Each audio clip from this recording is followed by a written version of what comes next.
big news kind of this week, aside from Hannah winning the Cinderella. Um, we got news of the people that would be leaving Stardom and going to Ogawadom or whatever we calling it. Rossydom, Yeah, Goldum, like the we'll Ogawa see. zone. The Ogawa song. Okay. And then we saw different. We saw the president of Stardom with Tony Khan backstage. Mina Shirakawa wrestled in Ring of Honor. Presumably, Yep. there's some partnership with She beat AEW and Stardom. Anna Jay, right? The Anna Jay, she beat her. Yeah. Um, Anna Jay, a person that was a discourse topic this past week. man, just I don't know if you saw like what I wrote in the forum. I'm just like, I can't imagine. Well, I'll get to it later, but it's just I Yeah. just can't imagine being this passionate about Anna Jay one way or the other. She's just a regular wrestler. Like I don't, but Stardom, like the people that's leaving. So let's, James, do you have the list of people that are leaving, or do you remember? Off the top of my head, it's Utami, it's Julia, it is Mai Sakurai, it is Mirai, and am I forgetting anybody else? There might be one other person. Utami, did you say her? I could have swore I said her second or first. Okay.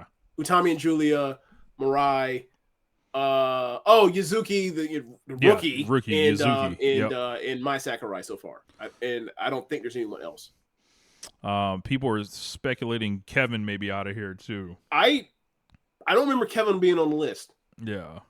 Did you see the clip? Oh, Sonny. Yeah, he's gone too. Yeah. Did you see the clip of Kevin and Azumi talking about being nicknamed Kevin? You ever see that? I have seen that. Yes. Yes. Yeah. It's hilarious. It's hilarious. So these people are leaving to go, like, all you need in Fire Pro is 6 people to start a promotion. So you got 6 people. Presumably you're gonna get like Nanai Takahashi to walk in the door with you. You're probably gonna like Yoniyama / Death. Yep. Like you'll have like freelancers available that will come work or whatever. Yep. I don't know about. And you have a main event feud that will draw. Yeah. Like you got like a match, like you got Julia Utami in your back pocket, and that's like a match that we never got in Stardom. Right. We were supposed to get it, and the injury thing happened in the Grand Prix last year. Yeah. So as far as the people that were staying was pretty much everyone else. Like we started seeing all the announcements for all the talent dropping in Philadelphia. We saw high profile people kind of like Saya Kamatani come out this week and say they're staying in Stardom. As well as like Shuri, Azumi, Tam Nakano, of course. Yep. Natsupoi. Like the Shuri thing is kind of like the Mayu thing, where it's like we don't know how to gauge it, but they're staying here put because they're signed through a longer deal because of the movie, because Shuri was like the wrestling coordinator or whatever else. For it. So it's like, okay, Shuri's stuck here. Same thing for like Starlight Kid and Azumi. They're here for now. We don't know. We don't Suzuki. Know. She stayed, which was the one I was like, what? Oh, she's staying? Interesting. Yeah. So like, obviously Utami's a huge loss, right? Julia will be leaving after, and going to NXT. So it seems like, Tommy's probably going to be the ace over there. And I don't know, like, I'm interested to see how that promotion like builds itself up. But I think if you're Stardom, you're like, all right, we knew whether anything was happening or not, we were losing Julia, right? You look at the rest of that list, you're like, can we afford to lose Utami? I think you look around at the roster that you have, and you're like, yeah, we can afford to lose one of them. And then the other people that they lost, like, all right, we still got Kamatani around. We still got Starlight Kid and Azumi for now. We still got Shuri for now. Like we have Suzu. Yeah, you got Suzuki. I thought she was gone. So I feel like if you're Stardom, you gotta feel like you're in good position, especially like Teru Okada's like doing a good job with all this, and it seems to be like someone the fans are embracing. And it seems like the wrestlers actually like him. Right. So like I feel like Stardom like may have like navigated this thing like it's not going to be nearly the kind of like just damaging split, I think, Yeah, as it seemed like it was going to be. It's going yeah, to be all right. Yeah, you lost like Utami, who is part of some of the greatest matches in the company's history, but yeah. you can slide. Literally, you got Suzu Suzuki right there in the spot. You can give Queen's Quest a side Kamatani and keep it rolling. Really, Yeah, it's just like they lost two of the six people that they have pushed at the top of the promotion over the last almost or 3.5 years, right? Like since the pandemic, the top six have been Shuri, Mayu, Tam, Julia, and Kamatani. To lose Julia, they already knew she was leaving, so they've already made arrangements with that. But losing Tommy absolutely stinks because that she's one of the best wrestlers in the world. She's been highly underutilized in the last 2 years about. So like yeah, I just it stinks to see her leave. Especially because like given the cage match last year, like I just thought that Utami and Kamatani had made this leap forward in storytelling and their connection to each other, and like we were set for them actually like breaking off from each other and becoming rivals and actual equals for the first time. Because it was always like, yeah, Kamatani got to set the defense record for the white belt, whatever else, but like she's always little sis. She's always gonna be little sis. She couldn't beat me for the futures title back in 2020. I beat her and then vacated the belt, and then I told her to leave Tam and come to Queen's Quest with me. And she's always been riding shotgun with me while I've been in the driver's seat. And to see like where they were headed, I thought potentially could be to like the next big rivalry in Stardom. And we're gonna miss out on that. So I think that stinks. And I think that stinks as like the bridge to the next generation of the golden generation of like, all right, once we get past, the main event mafia of Tam, Shuri, Mayu, and Julia, like we have Kamatani here, we have Micah, we have, you know, uh, Kamatani, Utami, Micah, Mirai. oh no, Uh, Mariah's gone too. that's what I meant. Like Yeah, at the time before all this shook out, it's like when they were doing the generational struggle, it was like, all right, that's the under or the youngins were supposed to beat them eventually, and then that was going to be their place in the next 18 months, 2 years, no and y'all. then two of them leave, two of them out of there. So, um, for me that kind of just blew it up. But I'm interested to see that there's that there can be another promotion, and they have two people at the top or three people at the top of the card that can like wrestle main event caliber top of the card or top Joshi level matches. So with Mirai and with Utami, with Julia for how long they have Julia. So I'm not really counting them out, but I'm interested to see like what happens with Stardom as far as like, all right, they lose these key people, but the roster is so loaded they can make up for that loss because the depth is insane.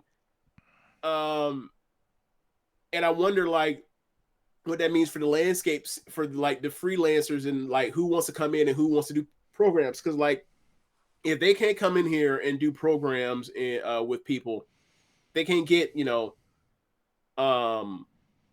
Vinny, if they can't get a Chihiro Hashimoto, if they can't get a Sari, where are they headed? They have to be able to get more people outside that like want to sign on and actually commit to this to make it work. And we'll see. I'm interested to see. I thought there would be more people that Rossy would have been able to get to his thing, to his new venture, but we'll see where it goes from here. Because I thought it was gonna be like maybe two more upper mid card people, Mm-hmm. you know, and then you start filling people in or whatever else from there, and then you have something that can grow the next 2-3 years. But I'm still interested to see what they do, and I'll be watching. So, Taro Okada last week showed up in Boston, or a couple weeks ago, showed up in Boston with Mina Yeah, Shirakawa. I don't know if anybody else was with them. I didn't see. and Um, maybe Kogo or Waka. I'm not sure. Got you. Maybe went, but one on screen. So it looks like, there was a picture that came out of Taro Khan and Tony Khan. Seems like the Stardom and AEW doors at last have been opened. People, of course, we've followed this, kind of conversation about it. There was, since 2019. Yeah, since, the Red Belt champion used to wrestle in AEW, and, right. The High Speed champion used to be in AEW, and right. A lot of stuff while like she was that. dueling champions, and then when she wasn't in AEW, she was bringing the AEW Women's World Title to Stardom. Yeah, yep. So, TK, of course, danced on Rossy's grave on his way out. So yeah, he got erroneously, it wasn't even actually what he thought it was. He just like, hey man, I've been waiting to just tweet at this man for years, so I'm just gonna get it out. I'll get it out my system. Yeah. So, Mina, of course, had her match. Thought it was fine. She fought Anna Jay. People lost their minds. More on Anna Jay. She's someone that drives a lot of conversation for whatever reason. I just can't imagine being that passionate about her when she's kind of like, to me, just a mid-level wrestler. Like, she's not pushed harder than her abilities. Like, she's not like beating people that she has no business beating. Mm-hmm. She's just a roster member to me. Mm-hmm. And she's always kind of fantasy booked. She needs to be sent to Japan. She needs to do all this, and I'm just like, all right. I mean, what if she doesn't want to go? Like, I don't like, right. Like, it's not for everybody, but right. Like, she doesn't do unless something changed. Like, she hasn't done matches outside of AEW since she's been in AEW. So what makes you think she's going to take it to the other hemisphere? Yeah. Her, she was like kind of tweeting with Mina, and Mina's doing a thing like, it was nice to meet you, blah blah blah. Like, there may be some up her sleeve, but who knows? Yeah. But as far as like, this whole thing, like, it seems like Forbidden Door is there. Mercedes seems like she's a huge part of this. I would just like Starlight Kid and Azumi to just be dropped, and do a match on AEW and see how everybody reacts. But no, Rich, you can't do that because Tony Khan historically has like a 5 year, almost 5 years at this point, like history of being, or actually over 5 year history of just like, I will give you a random match that will get you excited, the right people excited that know, but no one else knows, but only if they're men. But when they're women, not really. We don't do the random dream match to put on TV to blow people's minds. They don't really do that with the women. I don't know if you've noticed that. I'm sure you have, but it's for some reason it breaks out that way.